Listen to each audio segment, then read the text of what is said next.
আরবের মসনদে আজ বসে আছে ভণ্ড নেতা, ঝুললে মুসলমানের রক্ত ঝরে তবু কয় না কথা, ঠিক না বেঠি?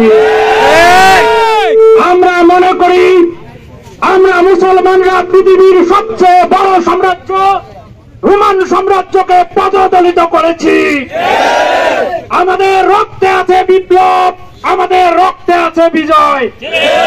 অনেকেই মনে করে বর্তমান আধুনিক বিশ্বে মুসলমানদের কোনো ভ্যালু নেই, মুসলমানদের কোনো শক্তি নেই।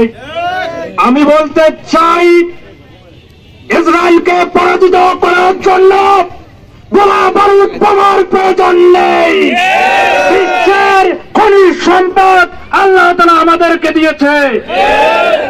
মুসলিম নেতৃবৃন্দ, মুসলিম রাষ্ট্রপ্রধানরা যদি ইসরায়েলের সঙ্গে, আমেরিকার সঙ্গে বিজনেস বয়কট করে, তাহলে ইসরায়েল পরাজয় স্বীকার করতে বাধ্য হবে। যাই হোক, মহান আল্লাহ তাআলা আজকে আমাদেরকে এই প্রতিবাদ মিছিলে শামিল হওয়ার তৌফিক দিয়েছে। এই জন্য শুকরিয়া আদায় করে আমার সংক্ষিপ্ত বক্তব্য এখানে শেষ করছি। আল্লাহ হাফেজ।